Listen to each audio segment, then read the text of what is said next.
अभी देखते हैं ये केस। इंटरेस्टिंग है कि एक 4 साल का लड़का है। ठीक है। सर लास्ट टाइम अपना हेलो। हाँ। सर लास्ट टाइम अपना 4 नंबर का केस नहीं, चार का वन सिक्सटी कंप्लीट टू हुआ था, पेज मुझे हुआ था याद है। सर। याद है, हाँ, 4 नंबर चार का कंप्लीट कंप्लीट हुआ था। पांच और ये भी पांचवा पांच नहीं नंबर हुआ और था सिक्स सर। सिक्स नंबर का भी कंप्लीट हुआ था। 6 नंबर का भी कंप्लीट हुआ था। तो अभी 7 नंबर का देख रहे हैं। ठीक है। तो एक 4 वर्षाच्या रोग्याला एकदम ओके 101 अंशापर्यंत ताप आला. त्याला ज्वरग्न योगाच्याच पुढे दिला, परंतु मूल लहान असल्यामुळे त्या मधातून घ्यावयास सांगितलं. दुसरे काहीच खात नसल्यामुळे दूध द्यावयास सांगितले. दुसऱ्या दिवशी 99 अंशापर्यंत खाली आले. तिसऱ्या सायंकाळी हिशेबी फक्त 100 पर्यंत चढले. परत तशाच पुढ्या दिल्या.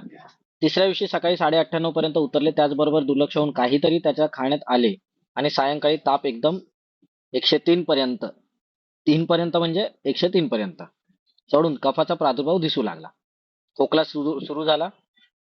खोकल्याचे प्रमाण जास्त वाढू नये म्हणून लागलीच छातीला तेल व सैंधव असे एकत्र करून लावण्यास सांगितले आणि वरून थोडासा शेक करण्यास सांगितले. याचा परिणाम चांगला झाला. पुढ्या तशाच चालू होत्या. चौथ्या दिवशी तापाचे मान परत 99 अंशावर येऊन ठेपले.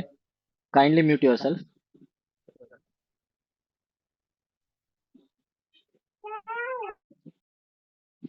म्यूट म्यूट बटन के ऊपर कंट्रोल रखो. चौथ्या दिवशी तापाचे मान परत 99 अंशापर्यंत येऊन ठेपले. खोकल्याचा त्रास कमी होऊन मलशुद्धीही साफ झाली. कफाचा संचयही पुष्कळ प्रमाणात निघून गेल्यामुळे चौथ्या दिवशी ताप वाढलाच नाही, परंतु छातीला स्नेहस्वेद व तापाच्या पुढे चालूच होत्या. अभी यहाँ पे देखिए दो चीजें हैं. पहले हम लोग ने लास्ट के इसमें देखा था कि अ, दूध ये महाभिषंधि कहा है वृंद माधव ने. वृंद माधव ये जो ग्रंथ है, इसने दूध ये महाभिषंधि कहा है. बट अभी शुरुआत में ही फर्स्ट लाइन में अप्पा जी ने क्लियर कर दिया कि मैंने दूध क्यों दिया था बच्चे को देने के लिए, क्योंकि वो दूसरा कुछ खा नहीं रहा था और 4 साल का था. 4 साल का यानी ऑलमोस्ट मतलब कफकाल के एज में ही है वो. ठीक है. और उसको भी ज्वरग्न योग की पुड़िया दी थी. बट ये और दूसरा कुछ खा भी नहीं रहा था वो, इसके लिए दूध अप्लाई किया था. अब दूध के बारे में और एक चीज है कि क्षीर घृताभ्यासाम, ये रसायनम कहा गया है. श्रेष्ठ अग्र्य में श्रेष्ठ रसायनम कहा गया है क्षीर और घृत. ठीक है, मतलब वो एक चीज हो गई. दूसरी ये कि दूध ये अकाल साथ में रहता है. मतलब सॉरी, अजन्म आजन्म साथ में रहता है. ठीक है, मतलब जन्म से लेकर मृत्यु तक एक ही ऐसी चीज है जो दूध है. ठीक है, जो साथ में रहती है. ठीक है. तो दूध देने के लिए कहा था. और यहाँ पे गोदुग्ध ही अपेक्षित है, ऑब्वियसली. भैंस का दूध नहीं है. ठीक है. और अब उन्होंने, ठीक है, हम लोग को एक पैटर्न तो समझ में आया कि सायंकाल को वो सायं ज्वर ये दिखता था. ठीक है, तो वो ज्वरग्न योग देते सर थे. लेकिन दूध क्या? महाभिसंधि भी है। क्या? दूध महाभिसंधि भी है ना। हाँ, बताया ना मैंने. दूध हाँ, दूध बताया. महाभिष बताया ना मैंने. अभिसंधि भी है ना। हाँ. हम्म, तो क्वेरी क्या है तो आपकी? साथ में कैसे। नाम बताते जाइए. जो भी क्वेरी पूछ रहे हैं ना, वो नाम बताइए और फिर डॉक्टर सावंत, सुनीता काम. सावंत। हाँ, तो उसमें क्या है कि वो कुछ खा नहीं रहा है ना, और बच्चा तो उसको वो चीजें ज्यादा साथ में है. समझ में आया बस. तो हम्म, वही दे सकते हैं. अब साथ में के हिसाब से दे रहे हैं हम लोग. ठीक है. साथ में के हिसाब हम्म, से दे रहे हैं उसको, क्योंकि अगर वो दूसरा कुछ खाता तो वो शायद दूध नहीं दे सकते थे. बट दूध से क्या होता है, ओज का वर्धन भी होता है, इतना ध्यान में आना चाहिए हम लोग को. ठीक है. और वो बच्चा है तो बच्चे को साथ में ही रहता है दूध. ठीक है. इसके लिए वो दिया है. बाद में क्योंकि एज ग्रुप क्या है उस हिसाब से आपको मेडिसिन देना है. ठीक है, या आपका परहेज ये हो जाएगा, फिक्स हो जाएगा. हम्म, और शहद से दिया है. शहद से क्यों दिया है? क्योंकि ऑब्वियसली ये रहेगा. मतलब मेडिसिन जो रहता है वो खाते नहीं है वो लोग जल्दी. पानी से तो बिल्कुल नहीं. तो वो पैलेटेबल हो इसके लिए जो ये है. और ऊपर से मध ये क्या है, कफग्न भी है. मैं मीटिंग ले रहा हूँ. हाँ. आप नहीं मीटिंग ले सकते. रुको, अभी मीटिंग चालू है ना मेरे को. मैं पढ़ाई कर रहा हूँ ना अभी.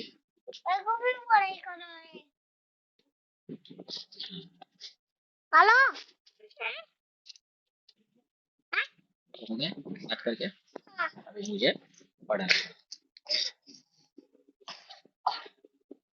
और इसमें हम लोग को एक पैटर्न भी समझ में आ गया है कि हाँ, शहद के बारे में बोल रहा था मैं कि शौद्र ये भी है, अ, सूक्ष्म स्रोतगामित्व भी है उसमें। ठीक है, वो भी एक चीज है, और कफग्न भी है। ठीक है, आवाज आ रहा है मेरे को, मेरा सभी को, कि बैकग्राउंड म्यूजिक ज्यादा लग रहा है? हेलो, Yes, बच्चे yes. का आवाज ज्यादा आ रहा है क्या? ए याला उचल जरा।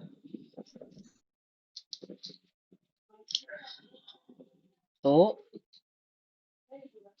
अब जैसे उसको देखो, मतलब प्रतिशय या ज्वर, प्रतिशय कास, ये पैटर्न दिखता है, या प्रतिशय कास और ज्वर, ये भी पैटर्न दिखता है बच्चों में।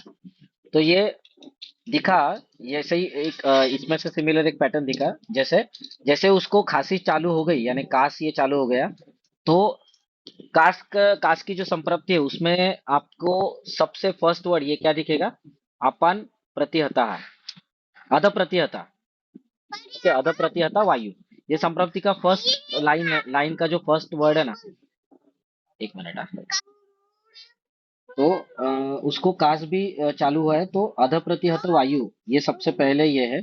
और कास का अगर आप देखेंगे कि वो जो अपन है उसकी विलोम गति हो जाती है, और फिर बाद में उदान, प्राण और उदान में संघर्ष होता है, और कांस्य वत एक साउंड आता है का, मतलब कांस्य का जो पात्र रहता है उसका जैसे साउंड आता है घिसने के बाद, वैसा आवाज आता है, उसको बोलते हैं कास। और कास की अगर और एक ये देखेंगे, तो ये दोनों कास, हिक्का और श्वास, कास का तो अपन वायु है, और हिक्का श्वास का आमाशय समुद्भव व्याधि है। तो इसको, अभी ये कास को कम करना है, इसके लिए वो ज्यादा बढ़े ना, तो वायु महाभूत का जो क्षेत्र है, या कफस्य सूतरम उरह, मतलब कफ दोष का और वायु महाभूत का ये घर है, कौन? उरक क्षेत्र। तो उसमें कफ प्रादुर्भाव ज्यादा हो रहा था, और वायु का रुक्ष गुण बहुत कम हो गया है। ठीक है, जब तक वो बैलेंस में चलते हैं, रुक्ष और स्निग्ध गुण, कफदोष का स्निग्ध गुण और वायु महाभूत का रुक्ष गुण, तब तक एकदम सही से हम लोग सांस ले पाएंगे, या ये नहीं होगा, कुछ भी तकलीफ नहीं होगा। नहीं तो अगर कफदोष ज्यादा बढ़ता है तो प्लूरसी या प्रोडक्टिव कफ, ट्यूबरक्यूलोसिस, ऐसे कुछ ये दिखेंगे। ठीक है, या काठिन्यता आती है अगर रुक्षता बढ़ी, तो हनीकॉम अपीयरेंसेस वगैरह देखा रहेगा अपने कोविड के टाइम, या फिर कोलैप्स लंग्स, है ना, क्रॉनिक टीबी, ट्यूबरकुलोसिस, ये सब अभी आपको दिखेगा। ठीक है, तो ये अगर जब भी रुक्ष और स्निग्ध गुणीय जब जब साथ में चलते हैं, तब तक आपको ये मिलता है, मतलब वो उस पूरे क्षेत्र का बैलेंस में रहता है, या आप सांस अच्छे से ले पाते हैं।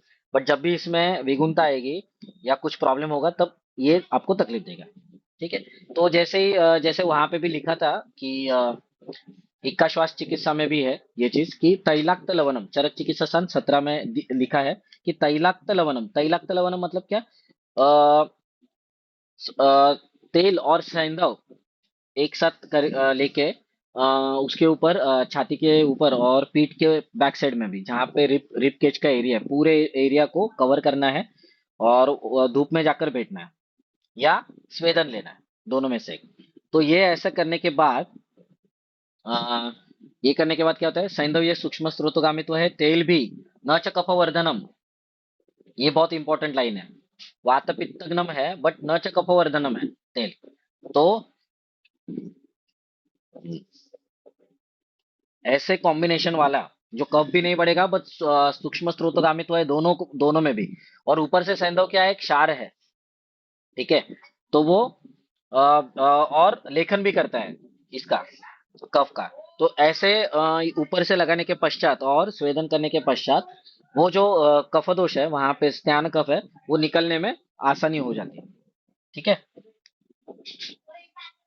और हाँ, और ऊपर से वो पुड़िया तो वैसे ही चालू थी, जो कफग्न पुड़िया है, जो भी है ज्वरग्न योग में। उसके बाद चौथे दिन फिर से 99 तक आ गया, 99 डिग्री फ़ारेनहाइट पे आ गया, और फिर बाद में मल शुद्धि भी होकर, साफ होकर वो ज्वर चला गया। ठीक है, बट अभी भी उर प्रदेश में स्नेहन स्वेदन चालू ही था, और ज्वरग्न योग चालू ही था। 5वें दिन वो फीवर 97 यानी 97.5 पे आ गया। ठीक है, दोनों चीजें हैं इसमें।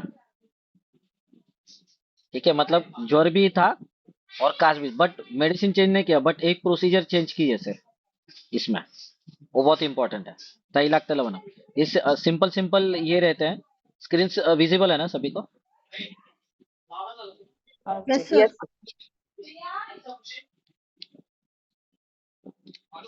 तो हाँ, तो 97 में आ गया और बाद में वो फिर से फीवर नहीं आया उसको। ठीक है, अब कुछ अभी पहले हम लोग ने देखा कि 4 दिन में कैसे फीवर उतरने वाले एग्जाम्पल देखे थे, वो भी अलग अलग एज ग्रुप के देखे। अब देख रहे हैं कि 7 दिन में जब भी उतरा है अप्पा जी से फीवर, तो वो उसमें देखेंगे कि अवस्था क्या है, क्या क्या क्या है। 8 नंबर का केस देख रहे हैं, पहले मैं मराठी में पढ़ूंगा। एक रोग्याला सुरुवातीला ताप 2 अंशापर्यंत चढला, अंग अतिशय दुखत होते, तसेच अंग दुखत होते यानी अंग मर्द अगर रहेगा तो कौन रहेगा, कौन सा दोष रहेगा? वात। ठीक है, वात दोष रहेगा, है ना। बाद में हम लोग ने लास्ट टाइम के केसेस में भी देखा था। तसेच अशक्तपणाही बराच वाटत होता। नेहमीप्रमाणे महामृत्युंजय थोड्या जास्त मात्रेने घालून ज्वरग्न योगाच्या 4 पुड्या करून त्या दर 4 तासांनी घ्याव्या सांगितलं। दुसऱ्या दिवशी सकाळी मुळीच फरक पडला नाही, तसेच सायंकाळपर्यंत मलशुद्धीही झाली नाही, तरी औषध आणि पथ्य तसेच चालू होते, तसेच लंघनही चालू होते। चौथ्या दिवशी सकाळी 99.5 अंशापर्यंत ताप खाली आला। चौथ्या दिवशी इतका ताप उतरल्यानंतर तो पुढे 3 दिवस घेतल्याशिवाय उतरत नाही हे निश्चित होते। चौथ्या दिवशी मलशुद्धी साफ झाल्याने पोटात आग वाटू लागली, म्हणून साबुदाण्याची पातळ पेज करून त्यात थोडा मिठाचा दाणा घालून प्यावयास सांगितली। पुढ्या तशाच चालू होत्या, मूत्रोत्पत्ती व्यवस्थित होत होती। पुढ्यातील महामृत्युंजयामुळे वाताचे अनुलोमन होते, वायूची गती व्यवस्थित असल्याचे ते गमक होते। 6व्या दिवशी तापमान 96 अंशावर आले, ते परत काही चढले नाही। अब देखो, पहले उनका 102 डिग्री फ़ारेनहाइट था। ताई ताई, तो यही है कि 102 डिग्री फ़ारेनहाइट था और अंगमर्द सीवियर था। अशक्तपना ही बराच वाटत होता, यानी बहुत ही ज्यादा वीकनेस था। हमेशा की तरह महामृत्युंजय रस थोड़ा ज्यादा डाला। आपको वात व्याधि की चिकित्सा पता है सभी को? वात व्याधि में श्रेष्ठ चिकित्सा क्या है पंचकर्म में से? बस्ती और बस्ती मसाज दिवस स्नेहा स्नेहन अनुलोमन मृदू संशोधन अनुलोमन कौन बोला मृदू संशोधन अनुलोमन? Massage and Basti sir Supriya Pawar sir okay, अच्छा। और अनुलोमन कौन बोला था? कुलदीप, डॉक्टर कुलदीप। तो सबसे मेन इंपॉर्टेंट हमेशा याद रखो, ये जो मृदु संशोधन है ना, ये संहिता का वर्ड है जो अभी मैडम ने बोला। और हल्का सा विरेचन करके फिर आपको बस्ती देना है, हमेशा याद रखो। डायरेक्ट बस्ती कभी नहीं देने का मोस्टली, नहीं तो आप कोई तो अनुलोमक द्रव्य चालू रखो।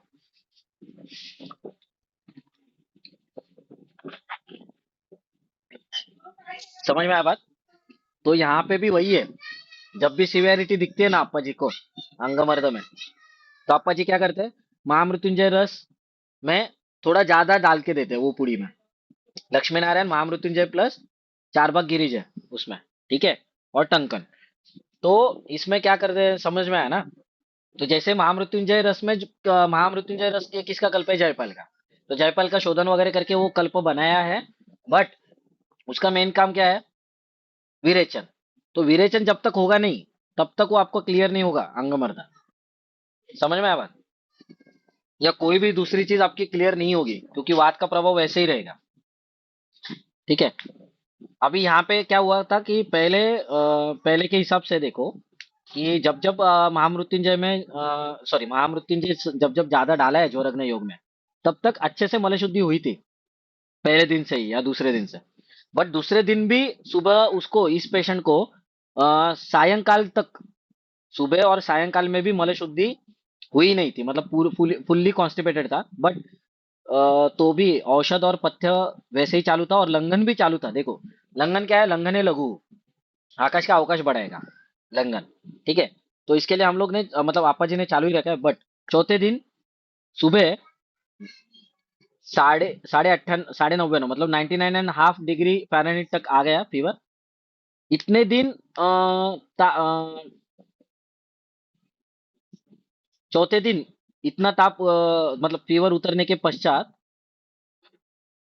और 3 दिन वो उतरेगा नहीं, ये अप्पा जी का प्रेडिक्शन था। ठीक है, ये उन्होंने सुनिश्चित किया कि आगे 3 दिन भी नहीं होगा। चौथे दिन मलशुद्धि अच्छे से साफ होके पेट में आग पड़ने लगी। अब ये क्यों हुआ? पेट में आग क्यों पड़ने लगी? क्योंकि पुरुष का कर्म क्या है? वायु अग्नि धारणम च। अब वहां पे पृथ्वी नहीं रहेगी, तो टेम्पररीली वहां पे आकाश का अवकाश बढ़ता है। ठीक है, और ये तेज वायु और आकाश और वायु का संचरण बढ़ेगा। वायु का बेस्ट फ्रेंड कौन है? तेज महाभूत। तो थोड़ा सा और ये जो हम लोग ज्वरग्न योग में कंटेंट देते हैं लक्ष्मी नारायण, उसमें रस सिंदूर युक्त त्रिभुवन कीर्ति वगैरह रहती है। ठीक है, और रस सिंदूर युक्त त्रिभुवन कीर्ति भी लक्ष्मी नारायण इसमें क्यों दिया है पता है क्या अप्पा जी ने? क्योंकि रस सिंदूर ये टंकनमारी तब्रक भस्म वगैरह ये सब पृथ्वी और आपको विरोध करने वाले कल्प है। और पृथ्वी प्लस आप महाभूत की वजह से ही, एक्सेसिव पृथ्वी और आप महाभूत के विकृत गुणों की वजह से ही आपका फीवर आता है। तो फीवर में एग्जैक्टली सॉरी, हाँ, तो रस सिंदूर युक्त त्रिभुवन कीर्ति, सॉरी, रस सिंदूर युक्त लक्ष्मी नारायण दे रहे हैं हम लोग। तो रस सिंदूर का भी रस तरंगिनी में क्या बोला है? बहिर्मला नाम क्षिप्ता नाम, समझे? बहिर्मला नाम क्षिप्ता नाम मतलब क्या? बहिर्मला शैथिल्य नाम, नहीं तो क्षिप्ता नाम मतलब बाहर फेंक देता है शिथिल करके, रस सिंदूर। और आप रस सिंदूर है ना जानबूझ के पढ़ो रस तरंगिनी का, वो भी लगभग 2 पेज का दिया है, बहुत अच्छा है। मतलब आप अनुपान चेंज करते जाइए, वो आपको वैसे वैसे रिजल्ट देते जाएगा। इतना मैजिकल ड्रग है, बट वो अच्छे तरीके से बनना चाहिए। और अपना जो रस सिंदूर है ना वो 48 घंटे का रहता है, मैंने लास्ट टाइम भी बोला था। और वो सोमनाथी ताम्र भस्म या ताम्र ताम्र सिंदूर का रहता है, जिसमें हरतल मनशिला, पारद गंधक, अशुद्ध ताम्र, सॉरी, शोधन शोधन किया हुआ ताम्र ये रहता है। तो ताम्र भस्म हम लोग को नीचे मिलता है और ऊपर हम लोग को रस सिंदूर मिलता है। और 48 घंटे का अग्नि रहता है। तो फिर क्या होगा? पृथ्वी और आप टिकेंगे क्या वहां पे? नहीं टिकेंगे। तो इसीलिए जब जैसे ही उसको मल शुद्धि साफ हो गई, ऑलरेडी उसका लंघन चालू था। ठीक है, मतलब पेट में और ज्यादा कुछ जा नहीं रहा था, यानी पृथ्वी अंदर नहीं थी। और जैसे ही वो मल शुद्धि हो गई तो उसको पेट में क्या जलन होने लगी। ठीक है, तो इसीलिए क्या किया? साबुदाण्याची पातळ पेस्ट, यानी साबुदाना की जो कंजी है वो उसको थोड़ा सा नमक ज्यादा डाल के दे दी। ठीक है, पेया की उसकी साबुदाना की, और नमक, नमक अभी क्या है फिर से जल और अग्नि महाभूत है। ठीक है, तो हम लोग को साबुदाना से बहुत ज्यादा बढ़ाना भी नहीं है कफ। ठीक है, क्योंकि ये ऑलरेडी 4 दिन हुआ था बट फीवर इतना उतरा नहीं था, मतलब एक्सपेक्टेशन की चलते। और उसको मलशुद्धि भी ज्यादा हुई नहीं थी, तो उसका क्षार युक्त पेय दे रहे हैं हम लोग, मतलब मीठा सा दाना, ये स्पेसिफिकली बोला है, इसका मतलब ज्यादा नमक डाल के दिया था वो साबुदाना की पेया। ओके, साबुदाना सबको पता है ना? लास्ट टाइम तो क्लियर हुआ था वैसे। Yes sir. हाँ, मतलब सब जगह साबुदाना ही बोलते, करेक्ट उसको, व्हाइट वाला जो छोटा छोटा रहता है। हाँ सर, साबुदाना ही बोल। तो पुड़िया वैसे ही चालू रखी। बाद में मूत्रोत्पत्ति अच्छे से हो रही थी। पुड़ियों में से जो महामृत्युंजय रस था उससे वात का अनुलोमन हुआ। वायु का गति अच्छा है, यानी गमन या गति उसकी अच्छी है, यानी गति कौन सी? अनुलोमन गति होनी चाहिए, तो उसका वो सिंबल था।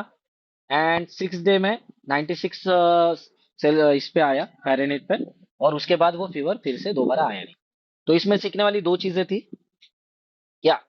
जब भी आपको सीवियर अंगमर्द मिलता है तो आपको अनुलोमन कर्म करवाना ये बहुत इंपॉर्टेंट है, क्योंकि ये पेशेंट को कॉन्स्टिपेशन बैठता है। ठीक है, और जब भी आपको लगता है कि 3 दिन हुए, 4 दिन हुए, फीवर नहीं उतर रहा है, तो आपको अप्रोक्सीमेटली समझना चाहिए कि एक हफ्ता तो निकलने वाला है। वायरल फीवर में ऐसा होता है, देखो, होता है, सबको हुआ रहेगा। अभी मुंबई में फिर से आया है वायरल, हाँ सर। है ना? बहुत सीवियर रहता है, कुछ करने की इच्छा नहीं रहती है ना। जैसे तैसे हम लोग ओपीडी को जाते हैं छींकते खांसते हुए। ठीक है, अभी 9th नंबर केस, ये सभी को समझा ना केस। वात व्याधि की सबसे इंपॉर्टेंट चीज अनुलोमन है, उसके पश्चात बस्ती है, हमेशा याद रखो। जब कचरा वहां पे रहेगा ना, आपको लगेगा कि न्यूरो बस्ती में दे देता हूँ, या नाना जी के इससे नाना जी के थॉट प्रोसेस है। मतलब धुलिया में जो श्रेष्ठ पंचकर्म वैद्य है, पंचकर्म शिरोमणि, अ, उनके हिसाब से भी अगर ससने निर्वा भी देंगे तो भी पेट पूरी तरीके से साफ होता नहीं, अगर ऐसे कंडीशन रहेगी। हाँ, तो अदरवाइज होता है, बट ऐसे कंडीशन रहेगी तो आपको रिजल्ट नहीं में आएगा। और वो बस्ती क्यों देते हैं अप्पा जी? बस्ती के लिए बस्ती नहीं देते, अप्पा जी ने, सॉरी नाना जी, बस्ती के लिए बस्ती नहीं देते, वो अनुलोमन के लिए बस्ती देते हैं, हमेशा याद रखो, ये हमेशा याद रखो। हम्म? अभी 9 तर नंबर का तापामध्ये तर तसंही पण बस्ती पंचकर्म नहीं देता निषिद्ध. अपन। यस, बट अनुलोमन हम लोग इंटरनल मेडिसिन से दे सकते हैं। 9 नंबर का केस है। एक रोग्याचे सकाळपासून थोड्या प्रमाणाने कपाळ दुखत असल्याची तक्रार कानावर आली, मतलब शिरशूल था उसको, किरकोळ असेल म्हणून होकार देऊन स्वस्थ बसलो। त्या दिवशी त्याने सर्व नित्याचे व्यवहार केले, कपाळ दुखत असल्याने गार पाण्याने स्नान केले नव्हते। नोकर वर्गातील मनुष्य होता। दुपारी जेवण झाल्यावर त्याला सायंकाळच्या सुमारास जड वाटला। भूकही नेहमीप्रमाणे नव्हती, परंतु न जेवल्यास दुसरे दिवशी सकाळी ओढ होते, ती न व्हावी म्हणून संध्याकाळी त्याने थोडासा भात खाल्ला। रात्री ताप भरल्याचे सकाळी येऊन सांगितले, तेव्हाही कपाळ दुखत होते, तसेच पोटही जड होते। त्यावेळी थंडीचे दिवस असल्यामुळे तापाने आपले रौद्र स्वरूप प्रकट केले नव्हते, परंतु 2 प्रहरच्या सुमारास एकदम 4 पर्यंत ताप चढून कपाळही भरपूर प्रमाणात दुखू लागले। तापाच्या पुढे दर 2 तासांनी गरम पाण्यातून घ्याव्यास सांगितल्या, स्वस्थ विश्रांती घ्याव्यास सांगितली। तापाचे तीव्रत्व सायंकाळी थोडी कमी झाले। दुसऱ्या दिवशी मलशुद्धी थोडीशी झाली, परंतु पहिले 3 दिवस पूर्ण झाले तरी रोग्याला काही खावेसे वाटत नव्हते। गरम पाणी, चहा, कॉफी, मोसंब्याचा रस एवढेच काय ते चालू होते। पहिल्या दिवशी त्याला थोड्या प्रमाणाने मलशुद्धी झाली होती, त्यानंतर तेच चौथ्या दिवशी होऊन तापाचे मान 99.5 अंशापर्यंत उतरले।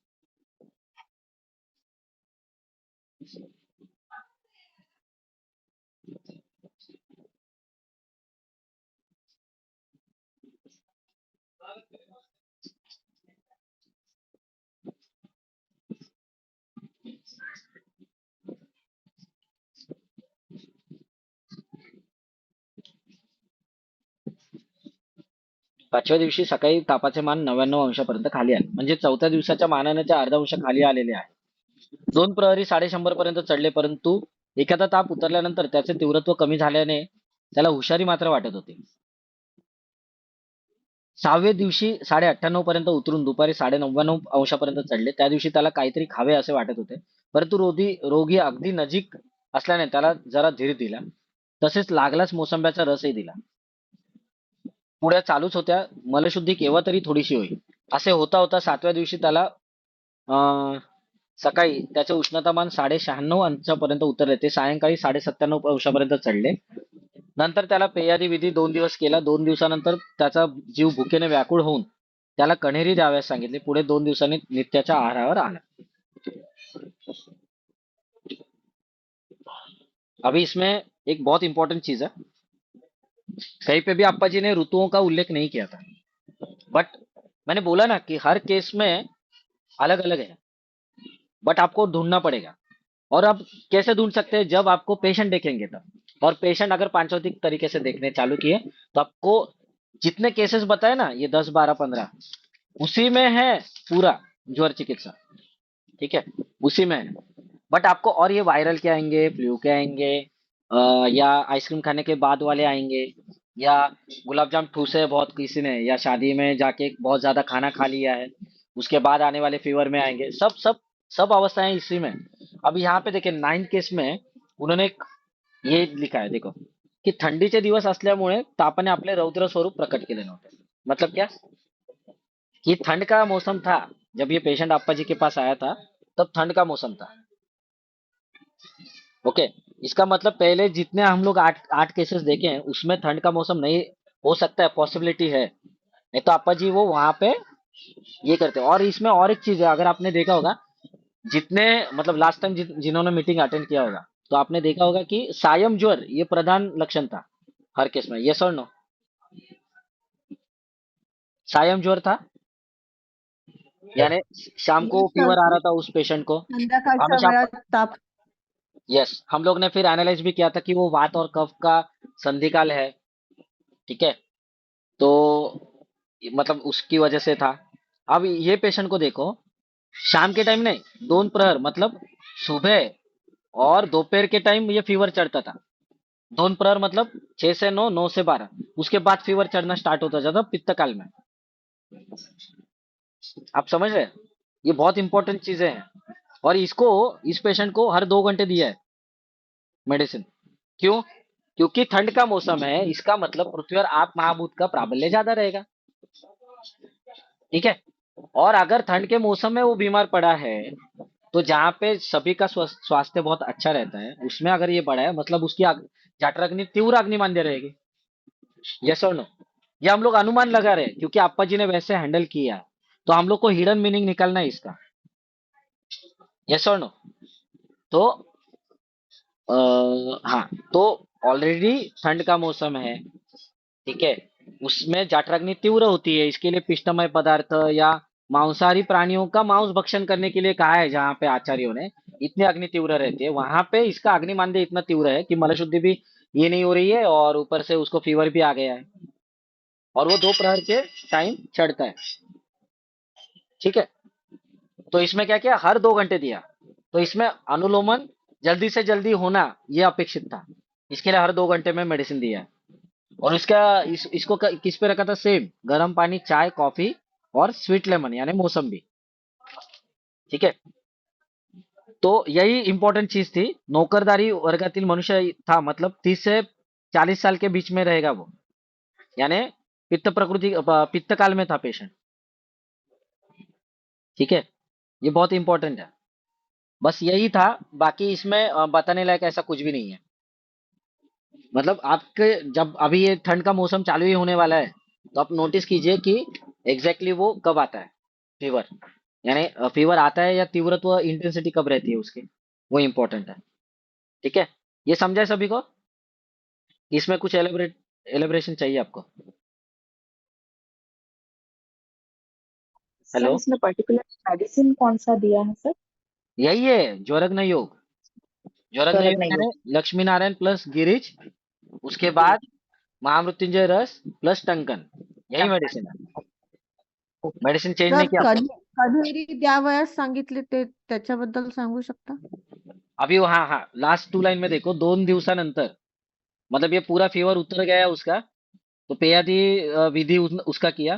तो कणेरी मतलब ये कंजी बोलते हैं, बट कणेरी म्हणजे भाताचीच पेज, पण घट्ट असते ती, बहुत गाढ़ा रहता है वो।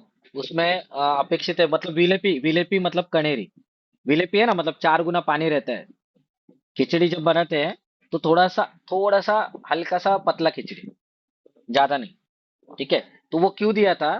क्योंकि उसका मतलब जठराग्नि बहुत तीव्र हो गया है और जीव भूखेने व्याकुळ झाल्यामुळे, मतलब उसका जो उसको भूख बहुत ज्यादा लगी थी, इसके लिए विलेपी देने के लिए कहा, ऐसा, ठीक है, कि ताकि वो जठराग्नि जो ये हुआ है वो ज्यादा तकलीफ ना दे, क्योंकि ठंड का मौसम है तो जठराग्नि तीव्र होगी तो धातुओं का भक्षण करने लगेगी, तो वो ना हो। क्योंकि ऑलरेडी हम लोग ज्वरग्न देके तेज महाभूत बढ़ा रहे हैं, अगर उसकी शांति नहीं की फिर से पृथ्वी आप देखे मतलब रेगुलर बेसिस पे, तो फिर वो तो और धातुओं के भक्षण के ओर रुख करेगी, ठीक है। समझे सभी को? अब 10 नंबर केस पे जाते हैं। अब बच्चों का केस है फिर से। लहान मुलांना खाण्यापिण्याच्या बाबतीत किती जपावे लागते? तहान लागते, असे काय म्हणते? बडबड करावी लागते। लहान मुलं 10 नंबर का केस देखते हैं। लहान मुलांना खाण्यापिण्याच्या बाबतीत किती जपावे लागते याचे एक उदाहरण पाहावयास सापडले। एक 3 वर्षाच्या मुलाला सुरुवातीला 2 अंशापर्यंत ताप चढला, नेहमीप्रमाणे पुढे येऊन व दररोज थोडक्या प्रमाणाने कमी होऊन 4थ्या दिवशी ताप चांगला निघाला। तो निघाल्यामुळे त्याच्याकडे थोडेसे दुर्लक्ष झाले। मूल खेळकर असून एका जागेवर बसून राहणारे नव्हते, त्याने बेताचे असे 2-3 टोमॅटो खाल्ले. त्यामुळे निघालेला ताप सायंकाळी एकदम 4.5 अंशापर्यंत चढला.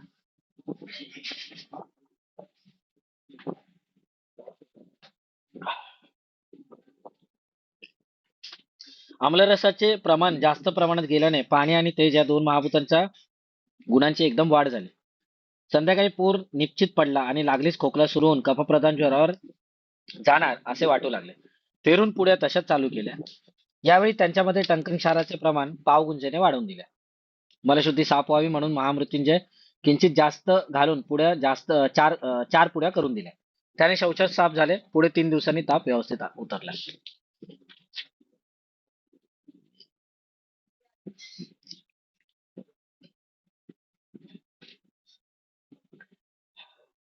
अभी देखो बच्चों के बारे में लिखा है. एज यूजुअल उसको फीवर आया, 102 डिग्री तक था. उसके बाद हमेशा की तरह ये ज्वरग्न योग दिया उसको. फिर उसका तापमान भी कम हुआ, बट उसको परहेज बताना या दुर्लक्षित हुआ क्योंकि बच्चा था तो एक जगह पे बैठता नहीं था और कुछ भी खाने का ऐसा था. तो 2-3 टोमेटो उसने खा लिए. इसकी वजह से क्या हुआ, अम्ल रसात्मक खाने की वजह से पृथ्वी प्लस अग्नि ये दोनों महाभूत एकदम से बढ़ गए. हाँ, अभी आप अगर देखेंगे तो अम्लरस ये ब्रुवन भी करता है. जैसा मैंने चरक सूत्रस्थान 26 का बताया था, अम्लरस ये ब्रुवन भी करता है. ठीक है, भेदन भी करता है, अनुलोमन भी करता है. अम्लरस मूढ़ वातानुलोमन ऐसा भी करता है. बट यहाँ पे अभी जैसे टोमेटो खाए तो आप सभी को पता है, अगर टोमेटो अगर आप लेंगे या खाएंगे तो आप महाभूत का प्राबल्य उसमें बहुत ज्यादा है. मतलब है तो आम्ल रसात्मक, बट आप महाभूत का प्रमाण बहुत ज्यादा है. तो उस आप महाभूत की वजह से सायंकाल में, जैसे सायंकाल यानी संधिकाल, वात और कफ दोष का संधिकाल 6-7 बजे के दरमियान उसको कास चालू हुआ और ऐसे समझ में आया अप्पा जी को ये कफ प्रधान ज्वर पे जाने वाला है. तो फिर से उसकी ज्वरग्न योग चालू किया. अब इस बार क्या किया, जैसे उसको खांसी लगा ना, इन्होंने क्या किया अप्पा जी ने. अब देखो पहले वाले केस में कौन सा केस था वो, कास वाले केस देखा था ना हम लोग ने थोड़ी देर पहले. एक 4 साल का बच्चा था, वो वाला केस देखा था अभी थोड़ी देर पहले, जिसको कुछ भी नहीं खा रहा था, इसके लिए दूध चालू किया था थोड़ा सा, मतलब. हाँ, और उसमें अप्पा जी ने ये दिया था, तैलाक्त लवणम, ये केस बताया था 4 साल के बच्चे को. अब ये 3 साल का बच्चा है, तो इसने टोमेटो खाया. ठीक है, अब आम्लरस प्रमाण ज्यादा हो गया तो क्षारोही आती माधुर्यम शीघ्रम आम्लोपसंहिता, ये अपना बेस है ट्रीटमेंट का. ठीक है, तो अप्पा जी ने क्या किया कि आपको जैसे उनको समझ में आया कि कफ प्रधान ज्वर होने वाला है, आप महाभूत ज्यादा बड़ा है. ठीक है, और उसको कास भी चालू हुआ है. तो टंकन टंकन के बारे में क्या लिखा है, श्लेष्मग्न, मतलब क्या, कफग्न है और सारक है, कफसारक, ऐसा कफसारक ऐसा वर्ड आया है रसतरंगिनी में टंकन के बारे में. और टंकन का प्रमाण बढ़ा दिया और ऊपर से क्या किया, मलशुद्धि अच्छे से हुई हो जाए. मतलब ये टंकन से, और टंकन एक क्षार भी है, लेखन भी करेगा कफ का, प्लस सारक भी है, मतलब शरण भी करेगा, और कफग्न तो है ही, शोषण भी करेगा. मतलब तीनों चीजें आपको एक साथ मिलती है, लेखन, शोषण, सारक. और ऊपर से मल शुद्धि अच्छे से हो, क्योंकि जैसे हम लोग ने देखा कि कास संप्राप्ति में भले ही वो ज्वर का उपद्रव हो, बट कास जब आता है तब अध प्रतिहत वायु. तो कास के लिए क्या है कि अनुलोमन ये अच्छी चिकित्सा है. तो वो कफ अच्छे से नीचे से निकल जाए, इसके लिए क्या किया, महामृत्युंजय रस उसमें एक्स्ट्रा डाल दिया और वैसे वाली पुड़िया बना के दी. और शौच को साफ हो गई और पूरे 3 दिवसांनी ताप व्यवस्थित उतरला. ठीक है, मतलब 3 दिन के बाद फीवर चला गया. ये समझा है केस. दोनों केस में फर्क क्या था, यहाँ पे पर्टिकुलर हेतु था. वो जो 4 साल के बच्चे की केस देखी थी थोड़ी देर पहले, जहाँ पे तैलाक्त लवणम यानी छाती के ऊपर पूरा प्रदेश पे हम लोग ने तेल और सेंधव लगाने के लिए कहा.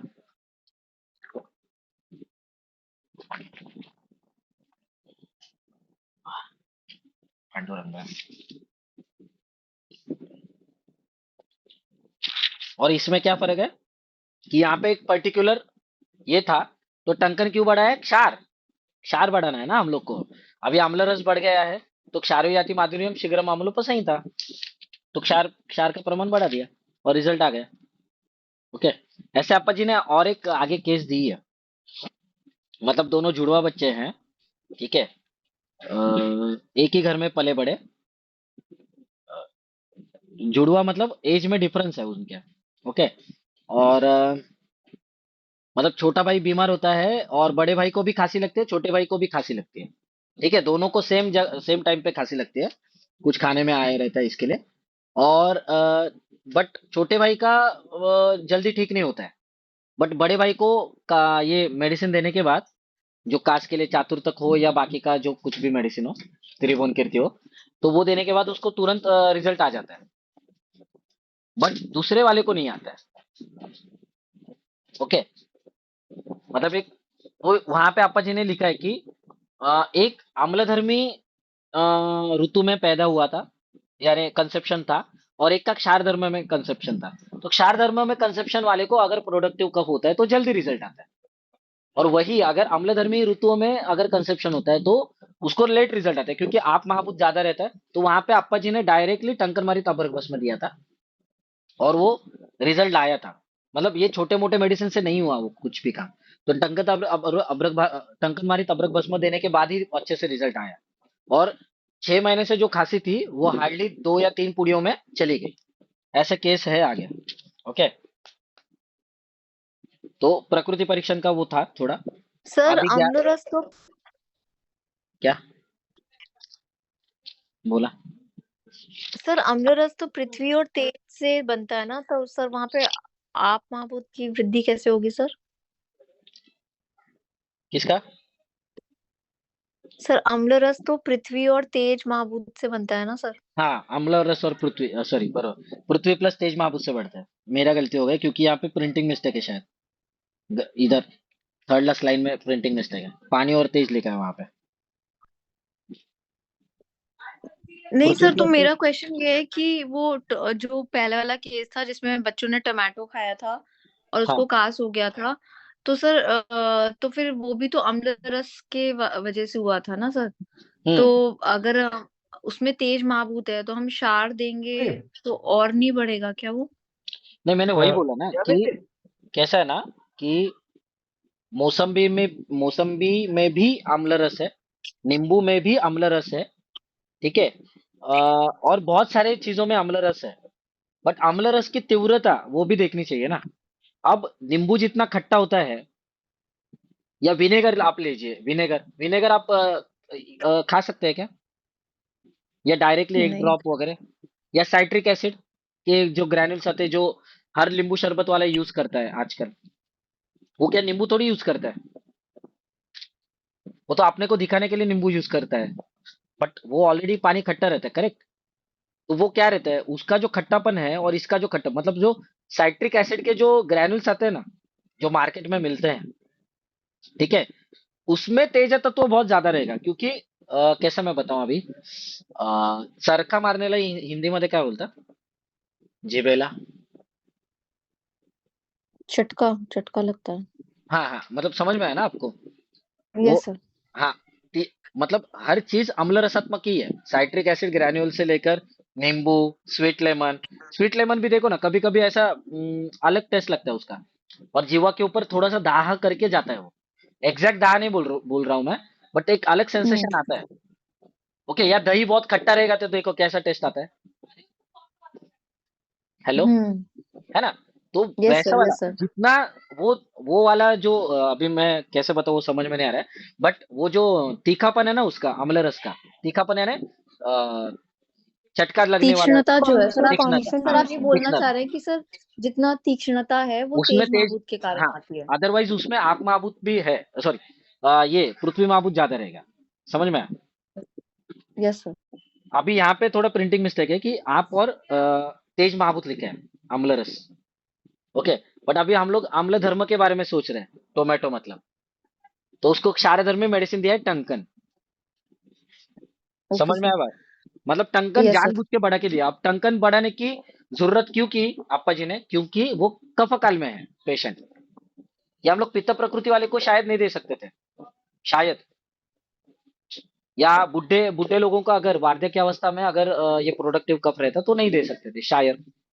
बट हम लोग आराम से दे सकते हैं बच्चों को, ठीक है।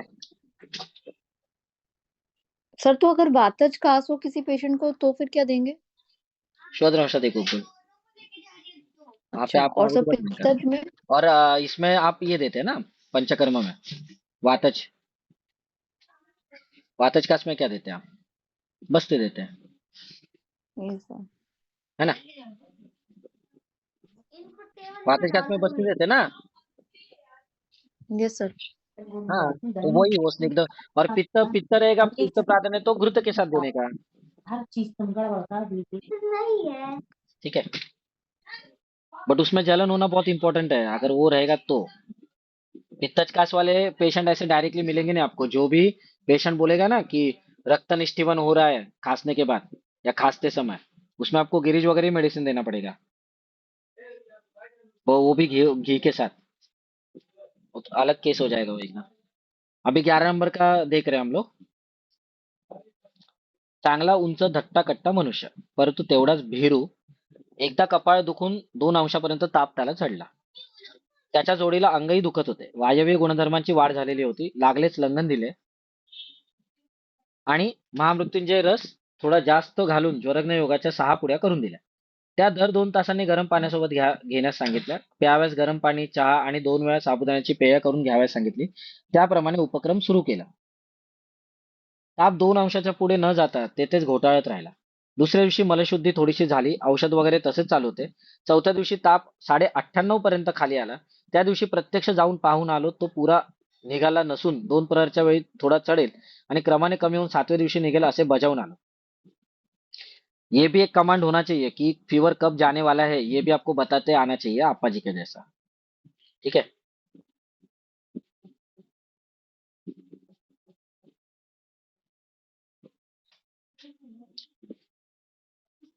2 प्रहरी तो अंशापर्यंत चढला. 5व्या दिवशी सकाळी 99.5 नंतर 2 प्रहरच्या सुमारास तो चढला, परंतु आदल्या दिवसापेक्षा कमीच होता.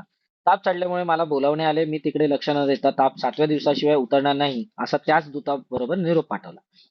6व्या दिवशी रोग्याची काही निकटवर्ती मंडळी त्याला भेटावयास आली. ताप निघत नसल्यास एखाद्या तज्ञाचा सल्ला घ्या आणि त्यांनी आपला विचार रोग्यास सांगितला. कोणत्याही व्याधीत रोग्याची बुद्धी अस्थिर झालेली असते. सारासार विचारायचे त्याला भान राहत नाही. सर्वांच्या सांगण्याप्रमाणे तज्ञाचा सल्ला घेऊन त्यांनी काही औषध योजनाही केली. परंतु तज्ञांच्या औषधाचा दुसरा दिवस म्हणजे तापाचा 7वा दिवस होता. त्या दिवशी सकाळी तापाचे मान 96 अंशापर्यंत आले आणि सायंकाळी 97 अंशापर्यंत चढले, म्हणजे नित्याचे उष्णतामान आले.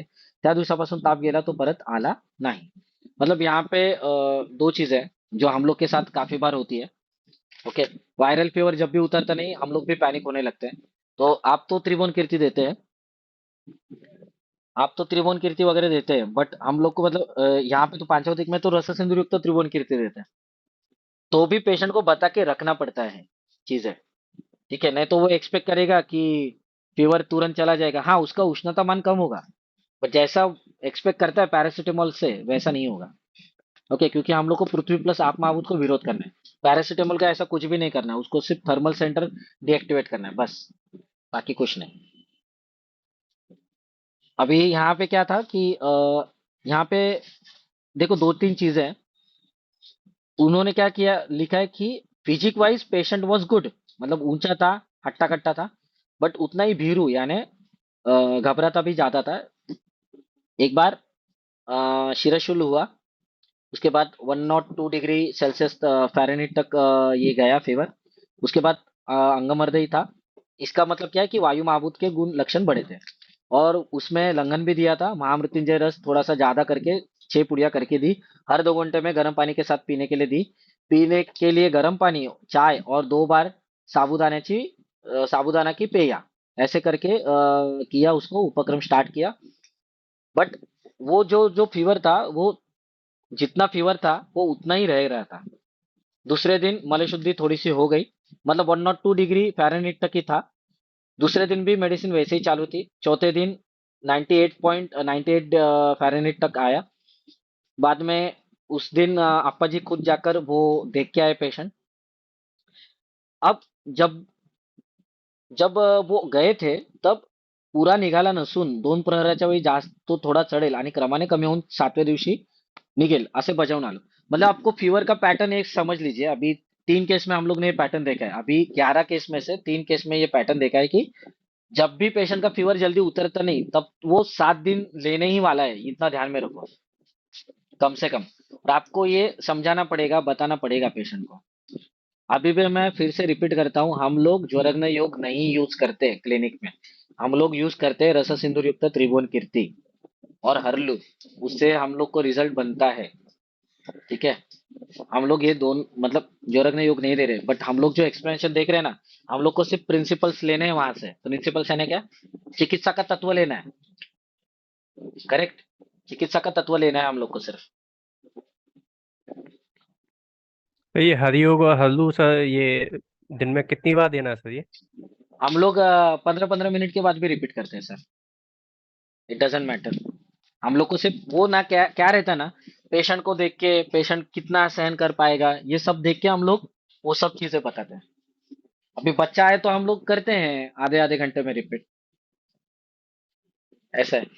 सर जो और छोटे ऐसा बच्चे होते हैं, जो छोटे बच्चे होते हैं जो केवल मिल्क पर डिपेंड रहते हैं, उनको क्या क्षारधर्मी औषधि दूध के साथ दे सकते हैं, हल्लू जैसी टाइप की, या फिर धनिया पानी से देनी नहीं, आप पड़ेगी? अगर धात्री को चिकित्सा देना बहुत बेहतर है ऐसे कंडीशन में। अगर वो क्षीराद अवस्था में है, क्षीरानाद में रहेगा ना, जी, तो शेरनाद। आई को मतलब माँ को ट्रीटमेंट देना, मतलब उसको पंचकोश से ये देने को पीने के लिए बोलेगा, या खाने में शुद्धि रखने को बोलेगा, मतलब स्तन्य का पाचन हो जाएगा। ठीक नहीं है, सर, अगर बेबी मदर फीड नहीं करता तो? फीड नहीं करता तो मतलब समझ नहीं। मतलब सर ऊपर का दूध पीता है ना बच्चा, हाँ हाँ हाँ मदर फीड नहीं करता? हाँ। अगर वो दूसरा कुछ खाने को ले ही नहीं रहा है, अगर दूध पीता है तो उसको शुद्धि डाल के, बट थोड़ा सा मतलब शुद्धि डालेंगे तो फिर कड़वा होता है, तो क्षीरपाक विधि से बना के देने का है। अब यहाँ पे इसमें तो लिखा नहीं है आपस में वैसा, बट हम लोग युक्ति प्रमाण से वो कर सकते हैं। वो उसी दुग्ध को महाभिषण ये गुण ना दिखे, इसके लिए हम लोग क्या करते हैं, क्षीरपाक विधि से बताते हैं पेशेंट को। अब शुंठी डालेंगे तो बच्चे को प्रॉब्लम रहता है। अगर वही इलायची डालेंगे ना, तो बच्चों को या बूढ़ों को या मतलब हम लोग को भी अच्छा लगता है। शुंठी का दुग्ध उतना अच्छा नहीं लगता, बट इलायची भी तिक्त रसात्मक ही है, कटु रसात्मक है, तीखा लगता है देखो आप, तो अच्छा ही है ना अपने लिए। हम लोग को सुगंध भी मिलता है और पीने की इच्छा भी होती है। बट वो क्षीरपाक विधि से करने का मतलब, और वो क्षीरपाक मतलब क्या, 1:15:15 ऐसा नहीं करने का कभी भी, या 1:8:16 सर भी नहीं करने का। वो सिंपल रखने का है, 1 कप दूध, 1 cup milk and 1 cup water. तो दुग्धावशेषित रखकर रखने तक वो करने का, इलायची डाल के, और वो और थोड़ा सा शक्कर मिला के देगा। ये कब करने का है आपको, अगर वो जिद करता है कि मुझे दूध पीना ही है तभी। अगर आप आपका बच्चा मतलब पेशेंट अगर ऊपर का दूध मतलब अवॉइड कर रहा है सपोज, मतलब उसको पीने की इच्छा है तो मत दो। अगर वो मांग ही रहा है तो ऐसे क्षीरपाक विधि से सबसे बेस्ट है। ठीक सर है, अदरक भी डाल सकते हैं ना? पीते नहीं बच्चे मैडम। थोड़ा अदरक। नहीं पीते ही नहीं ना, शुंठी डालने का कभी भी, अदरक नहीं डालने का। अदरक में भी आर्द्रता रहती है ना, हम लोग शुंठी देते हैं क्योंकि शुंठी थोड़ा कभी भी माइल्ड सेफ रहता है। रहता है। शुंठी कभी भी सेफ रहता है। चाय के लिए अदरक हमेशा अच्छा है शुंठी से। क्या मतलब ये शुंठी है, हमें इसका विपाक मधुर है ना, इसके लिए हम लोग को टेंशन नहीं रहता है। तो ज्यादा कुछ ज्यादा ही तेज महाकुट पड़ेगा मुझे, इसके लिए तो मुझे अच्छा लगता है ना लघु सुचेकर, क्योंकि उसका विपाक फाइनली तो मधुर ही है। भले वो तेज तेज प्रदान कल्प है, बट उसका विपाक मधुर ही है। ये मुझे पता रहता है, इसके लिए लघु सुचेकर is the one of the best medicine invented by the Appaji. Okay, मतलब अदरक दूध में थोड़ा सा मेरे को डाउट है कि होगा क्या अच्छे से। नहीं तो सर मेरा ये क्वेश्चन था कि सर जो इलायची वाले दूध में बच्चों को फिर हल्लू वगैरह जैसी मेडिसिन मिक्स कर दे सकते हैं?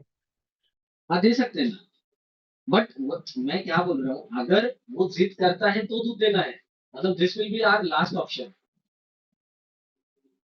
और हरलू दूध के कप में अगर देंगे तो फिर मतलब दूध ये मेडिसिन के जैसे एक्ट करेगा, आलू तो घूम जाएगा ना उसमें, समझ रहे? वो लास्ट ऑप्शन रखना है कुलदीप जी, दूध का। Okay sir. बहुत जिद करते हैं तो ही देना है, नहीं तो बाकी का ही मतलब लंघन करना है उसका। और बाकी साबूदाना की कंजी हो या गर्म पानी चाय कॉफी जो रहेगा, ठीक है। बाद में क्या था?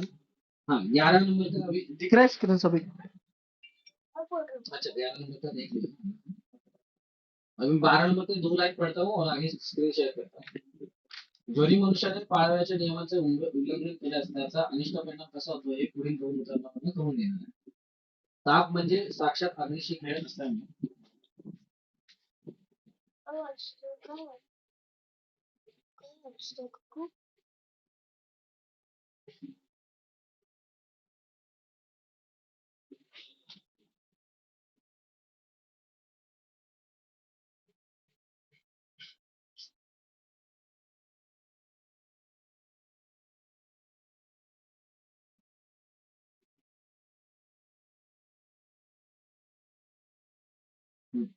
दिख रहा है सभी को?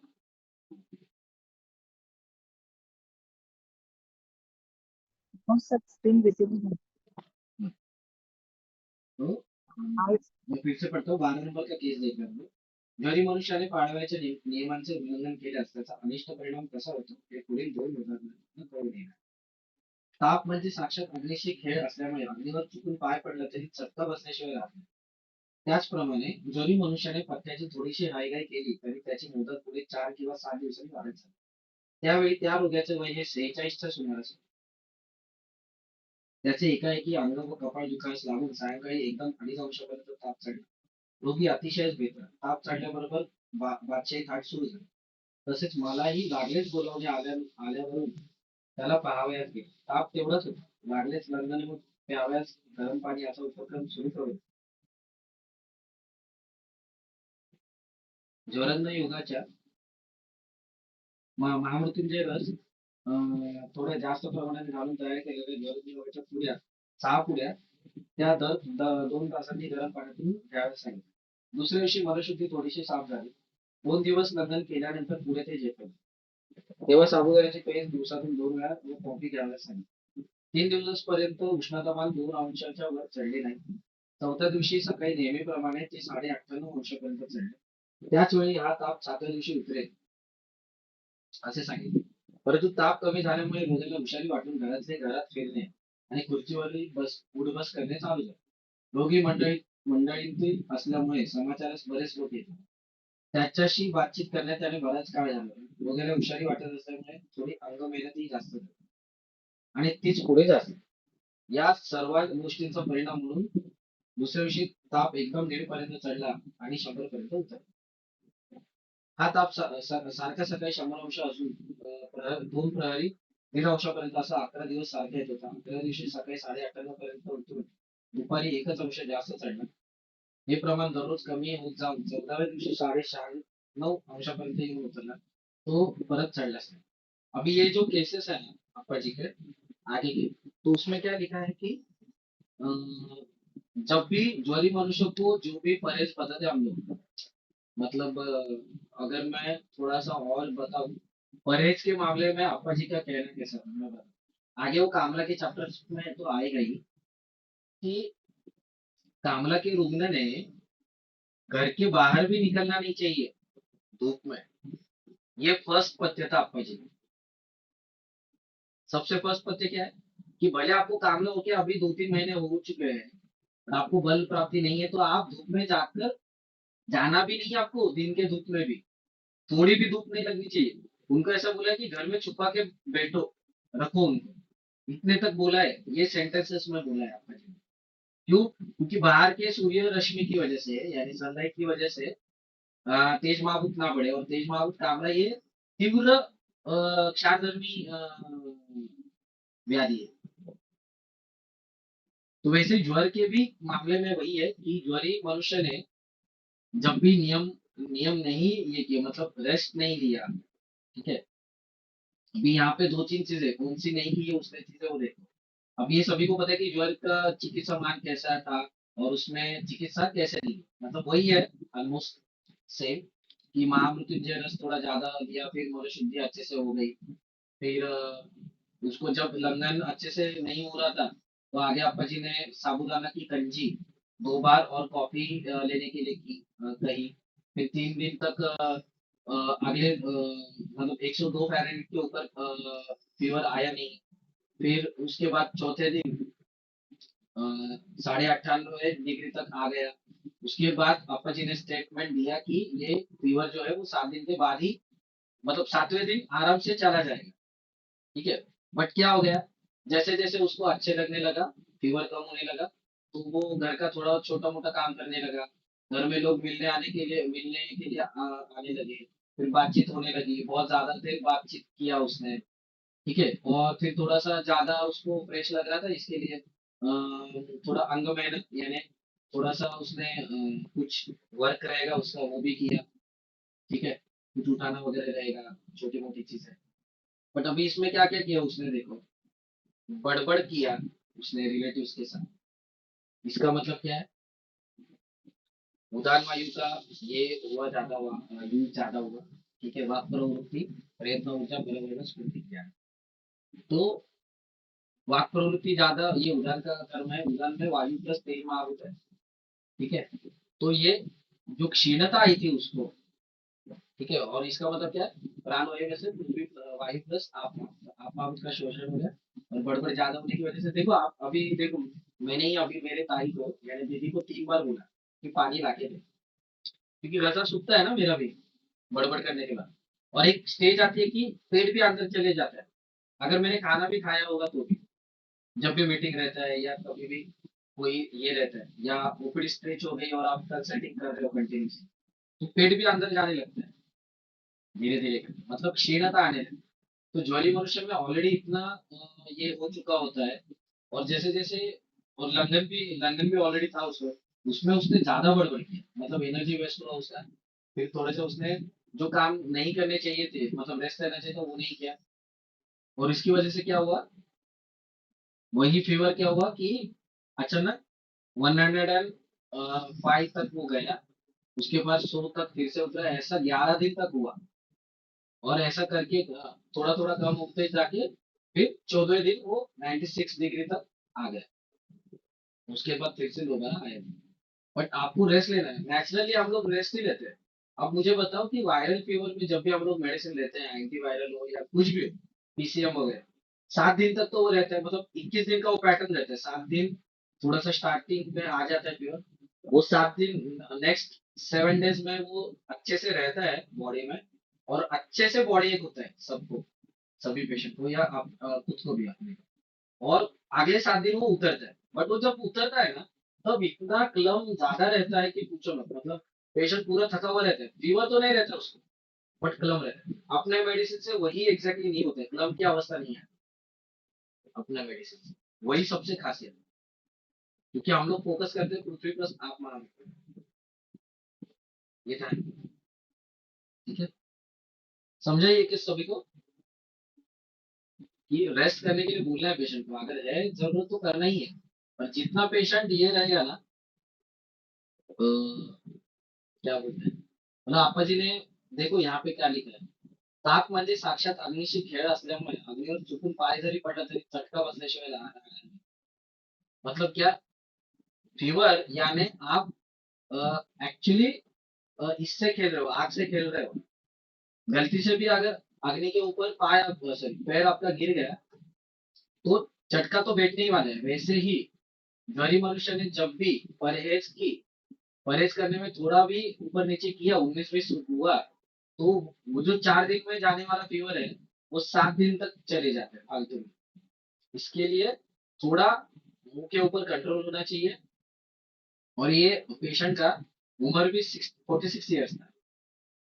ठीक है, ये भी मतलब पित्त काल में ही था ऑलमोस्ट। ठीक,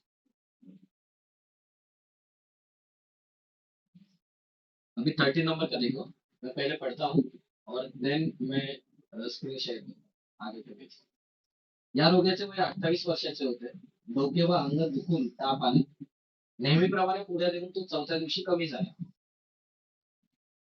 अब 28 उम्र है उसका, 28 ईयर्स, और उसको सेम कंप्लेंट्स है, शिरशूल और अंगमर्द, और बाद में फीवर है. चौथे दिन वो कम हो गया. नंगन व इतर अन्य उपक्रम चालू ही थे. 11वें दिन कम होकर फिर से ऊपर जैसा केस बताई थी, 14वें दिन वो पूरी तरीके से निकल गया. इस रुग्ण में असंबंध बडबड वगैरे काहीच नव्हतं. मतलब ऐसा प्रलाप वगैरह की कोई कंडीशन नहीं थी. असं वैसे फीवर भी ज्यादा दारुण नहीं था, यानी फीवर बहुत ज्यादा नहीं था. रोगी स्वस्थ था, स्वस्थ मतलब आराम से लेटा रहता था. 14वें दिन थोड़ा सा पसीना आने की वजह से उसका शरीर जब था वो चिकन हो गया, मतलब ऐसा स्टिकी हो गया. वो पोंछने के लिए गर्म पानी का ही उपयोग किया, बट पोंछते समय, उसका स्पंजिंग करते समय वो जो स्पंज था वो ज्यादा ठंडा था थोड़ा, और ज्यादा गीला रहने की वजह से, उस गीलेपन की वजह से फीवर फिर से आ गया, वो भी 99 डिग्री तक. त्यावेळी जाऊन पाहता थोडासा ताप दिसला म्हणून सर्व प्रकारे विचारणे केली, तेव्हा वरील हकीकत समजली. तेव्हा पुढे दर 2 तासांनी घ्यावे सांगितले. परत 4 दिवस औषध दिल्यावर ताप गेला. घाम येऊन गेल्यामुळे स्त्रोतसे मोकळी झाली होती. तसेच धातूंना अबलत्व आलेले होते. रोगाची प्रतिकारशक्ती कमी झालेली होती असल्यामुळे जरा जास्त उलापडता सहन झाला नाही. त्याने तापाचे मान वाढून ते जाण्याकरता 4 दिवसाचा काळ जास्त लागला, म्हणून तापाच्या उपचारात काही मुळीच चालू नाही. झाल्यास तापाची मुदत वाढत जाते. पुदर में क्या करते थे पता है? पुदर, मैं पुदर हॉस्पिटल में मेरा एमडी हुआ है, और फर्स्ट ईयर में सभी मेरा एमडी रसायनशास्त्र है, तो फर्स्ट ईयर पोस्टिंग था हम लोग का आईजी के समय. ये लोग सीधे सीधे ठंडे पानी का इनिमा देते, बर्फ के पानी का इनिमा देते हैं. ऑब्वियसली फीवर तुरंत उतर जाता है. ओके, बट एक्चुअली वो सही है क्या? सही मायने में अगर यहाँ पे आपा जी लिख रहे हैं कि उसको स्पंज गीला होने की वजह से उसका फीवर 4 दिन और बढ़ा, तो इनिमा दे सकते हैं क्या हम लोग?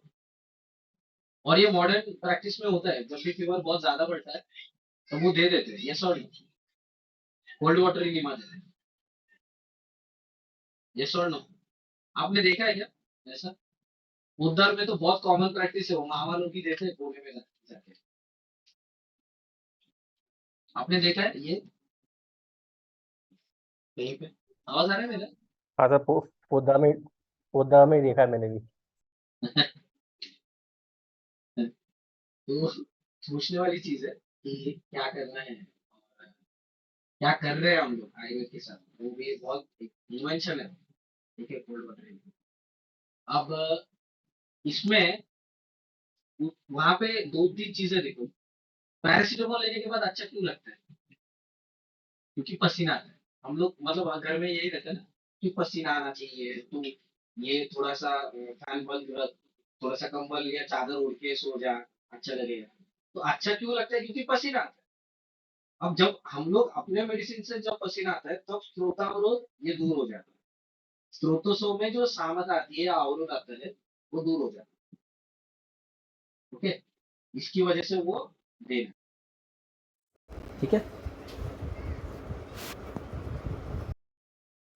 तो वही है कि जब हम लोग मेडिसिन देते हैं ना, तब जब पसीना आता है पेशेंट को, स्वेद स्वेद प्रवृत्ति होती है, तब हम लोग को हम लोग को ये समझना चाहिए कि ये स्वेदावरोध अभी दूर हो गया है. ठीक है, और स्त्रोतावरोध दूर हो गया है.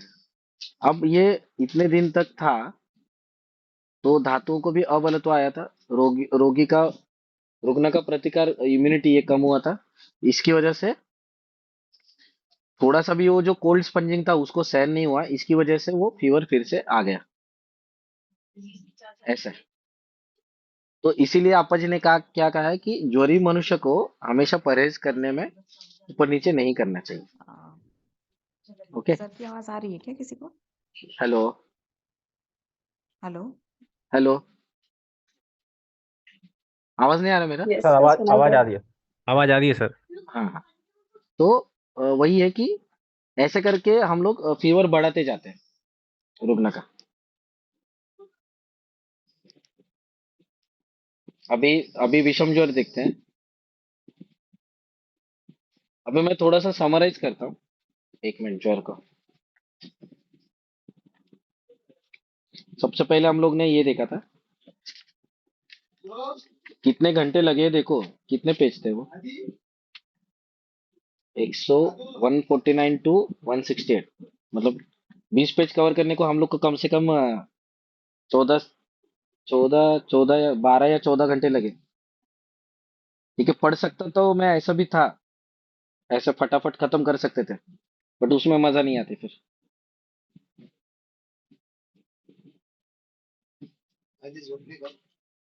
पापा मीटिंग चालू है माझी। 1 मिनट हाँ। मेरा कैमरा ऑन है क्या? आपको स्क्रीन दिख रहा है क्या? हाँ Yes, सर, sir. स्क्रीन दिखा है। हाँ सर, कैमरा दिख रहा है मेरा? नहीं कैमरा सर, कैमरा नहीं नहीं दिखा। नहीं ना? Yes, sir. नहीं नहीं सर। कुछ पता नहीं क्या है। ओके, अभी हम लोग ने सबसे पहले क्या देखा था कि ज्वर का एक डेफिनेशन देखा था कि ज्वरेति शरीरानि इति ज्वरः नान्ये व्याधया व्याधया तथा दारुणा बहुपद्रवा दुष्चिकित्सा यथायाम इति। तो ये चरक निदान स्थान अध्याय 1 में है। तो इसमें क्या है कि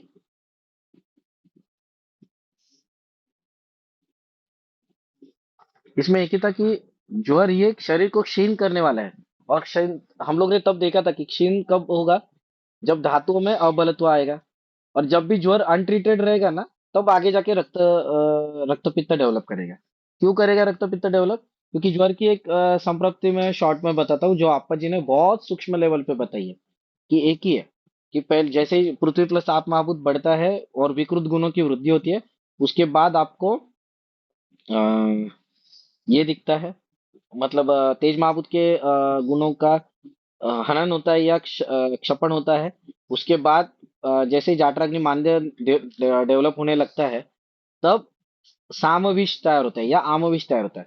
वो आमविष से ही अगला आद्य आहार रस से आद्य रस धातु तैयार होता है।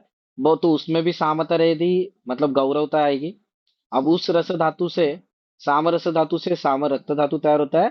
फिर साम रक्त धातु से साम मांस धातु एंड सो ऑन टिल शुक्र धातु। तो ऐसे सामता अगर रहेगी तो धातुग्नि क्या करती है खुद। अब तक ज्वर नहीं आया है, जब तक वो साम, जब तक जाठराग्नि मान दे ना, तब तक अजीर्ण ऐसे ही लक्षण मिलेंगे आपको, या तिक्तास्यता, मतलब मुंह में कड़वापन है, ऐसे सब सिम्टम्स मिलेंगे आपको। बट अभी तक हम लोग इसको ज्वर नहीं कहेंगे।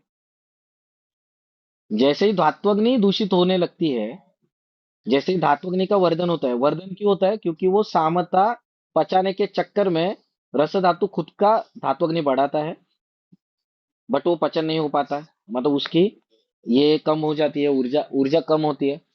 उसके बाद नेक्स्ट रक्त धातु अग्नि में भी सेम, फिर वही पोषकांश आगे जाता है, सांब पोषकांश। फिर वो गौरवता, उसको मिटाने के चक्कर में रक्त धातु अग्नि भी अग्नि का वर्धन होते हैं। ऐसे हर धातु अग्नि का वर्धन होते जाता है, उसको बोलते हैं ज्वरोष्मा। ये पहले समझ लो, आप बोलेंगे इसको ज्वरोष्मा या ज्वर, या ज्वर प्रचिति ऐसा बोलेंगे। जब तक जाठराग्नि मांद्य है वो कॉमनली अग्निमांद्य है, that is the favourable and prone condition for ज्वर। बट तब तक हम लोग ज्वर नहीं बोलेंगे। जैसे ही धात्वग्नि आती है ना, जैसे ही जिस दिन जिसको फीवर आता है, तब धात्वग्नि दूषित हो गई है ऐसा समझ लो, या धातु दूषित होने लगे हैं, वो सामान्य धातु तक गई है ऐसा समझना है आपको।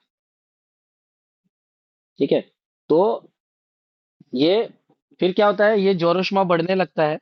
अगर ये अनट्रीटेड रहेगा तो धातुर धातुर प्रसिच्यते, ऐसे एक ये है लाइन है रक्तपित्त के संप्राप्ति में, चरक चिकित्सा स्थान 3 में, सॉरी 4 में, रक्तपित्त चिकित्सा अध्ययन में।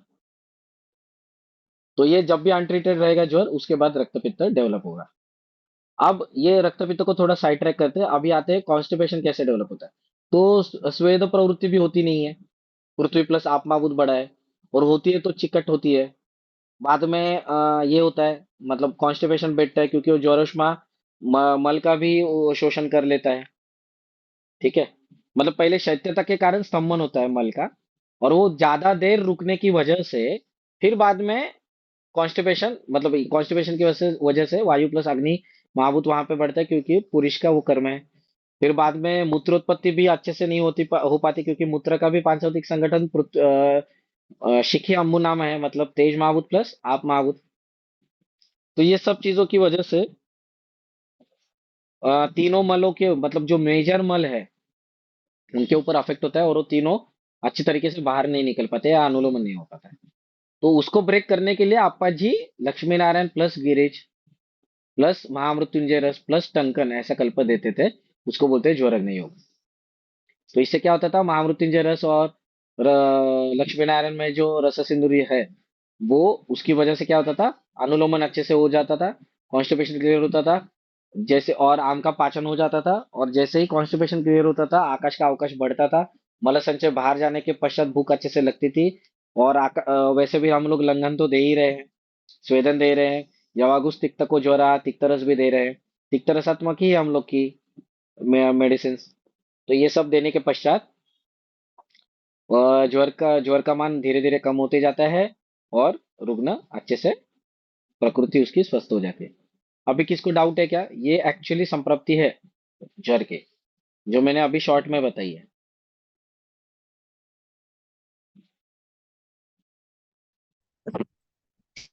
क्वेश्चन है कि सर चरक में लिखा हुआ है कि जब ज्वर की निवृत्ति होती है, जब चला जाता है तो शिरोकंडू उत्पन्न होता है, तो सर उसका क्या रीजन है? शिरोकंडू का लक्षण ये जो है, शिर प्रदेश ये जो है ना, आकाश का अवकाश है, आकाश का अवकाश है ना शिर प्रदेश। ठीक है, तो आकाश का अवकाश डेवलप होना, अभी आप ये देखेंगे ना, पसीना सूखने के बाद भी देखो थोड़ा कंडू आता है, आपने नोटिस किया होगा। पसीना जैसे जैसे सूखते हैं ना, या आप नहा के बाहर आओ, और आप थोड़ी देर नहाने के पश्चात है ना, आप कल ही प्रयोग करो, नहाने के पश्चात आप पोछो मत, मतलब टॉवेल टॉवेल से मत ये करो खुद को। कैसा लगता है आपको, थोड़ा सा ये होता है क्या? या जैसे हम लोग स्वेदन कर्म करते हैं, तब स्वेदन करने के बाद थोड़ा सा स्वेदन का छोड़ दो, बट नहाने के पश्चात अगर आपने वैसे ही रखा शरीर गीला, तो आपको ये होता है क्या, कंडू आता है जैसे जैसे सूखने लगता है? नोटिस किया है कभी ये? हाँ सर, एचिंग होती है ईचिंग होने लगता थोड़ी है, थोड़ी। देखो जैसे जैसे सूखने लगता है ना, वैसे वैसे ईचिंग होने लगता है। तो शिरोकंडू का मेरे पास एग्जैक्ट आंसर नहीं है अभी फिलहाल के टाइम में। या ये भी बोलते हैं, देखो फोटो के यहाँ पे ना रेडिश पैच आ जाते हैं, नोटिस किया कभी आपने? महाराष्ट्र में ना उसको मराठी लोग ये बोलते हैं, ताप येऊन गेलंय वाटतं याला, शीण आलाय शीण, ऐसा बोलते हैं। कभी सुना है ये यस। मतलब ये जो ओल्ड एज के जो लोग हैं, वो लोग ऐसा बोलते हैं, हाँ अच्छा इसको फीवर आके गए। और बहुत बार तो मतलब मेरे पापा को ही ऐसा था कि फीवर यस सर। एक्चुअली दिखा नहीं था उनको, फीवर आया नहीं उनको कभी भी, मतलब उन्होंने कंप्लेन नहीं की कि मेरे को फीवर आया है, बट उनको ये लक्षण दिखा। तो इसमें दो प्रकार के दिखते हैं हम लोग को ज्वर में भी, चरक में ही है, अंतर्वेगी ज्वर और बहिर्वेगी ज्वर। हम लोग को जो दिखता है वो बहिर्वेगी ज्वर दिखता है, जो मतलब बहुत सारे लोग बताते हैं ना कि मेरे को अंदर से अंदर गर्म लगता है डॉक्टर, बट थर्मामीटर पे वो कभी दिखता नहीं है। मैं तो हमेशा डॉक्टर के पास जाता हूँ, हम मेरा पोपट हो जाता है, ऐसे बताते हैं लोग, बताते हैं ना, यस और नो। तो वही चीज है कि ये दूसरा भी एक लक्षण है, हाँ जो फीवर जब जाता है ना, या बाल झड़ने लगते हैं देखो, या गैसेस बहुत यस लाउडली लाउडली पास होते हैं गैसेस, सर। बट उसमें स्मेल नहीं रहता है, ये भी एक लक्षण है। या लूज मोशंस होते हैं, ये भी एक लक्षण है। मतलब ऐसे सिर्फ एक लक्षण नहीं है शिरोकंडू, बहुत सारे लक्षण है, कि जहाँ पे शिरोकंडू का ना, मैडम मैं थोड़ा सा और स्टडी करके आपको बताता हूँ कि ज्वर मुक्ति के लक्षण में कैसे वो होता है, बट ये बाकी के प्रैक्टिकल लक्षण मैंने देखे हैं। शिरोकंडू तो आज तक मैंने कभी नोटिस नहीं किया है, घर में भी या खुद पे, कि शिरोकंडू होता है, मतलब बाल झड़ते हैं ये सुना है मैंने, बहुत ज्यादा ये होता है, मतलब फीवर होने के पश्चात होता है ये, ठीक है। हो जाने के पश्चात मतलब पूरा स्वस्थ होने के पश्चात बाल झड़ने अच्छा, लगते हैं। डेंगू क्या? डेंगू और वायरल फीवर जब खत्म हो जाता है ना, तो लास्ट में वो इचिंग रहता है, पेशेंट में अच्छा। दिखता है। हाँ हाँ हाँ। और क्या मेरा होता है ना, उसमें ऑब्जर्वेशन, हाँ। उसमें और एक रीजन है। हम लोग नहाने नहीं बोलते पेशेंट को, करेक्ट। तो पसीना भी जमने की वजह से होता है। पसीना जब जब भी होगा वहां पे, और आप अगर उसको साफ नहीं कर रहे हो, पानी नहीं लगा रहे हो ना, फीवर है इसके लिए, नहा नहीं रहे हो आप, तो भी दिखता है ये। अब ये होगा प्रैक्टिकल एस्पेक्ट, बस संहिताओं में क्यों लिखा है वो देखना पड़ेगा अपने को, ठीक है। ये समझे सभी को? Hello. Yes sir. Hmm. Yes sir. और किसी को कुछ डाउट है इसमें?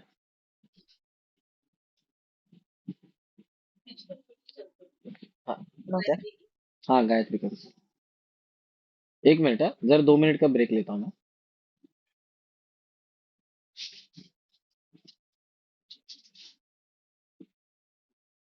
अरे भाई, ये क्यों ऑन हो गया है?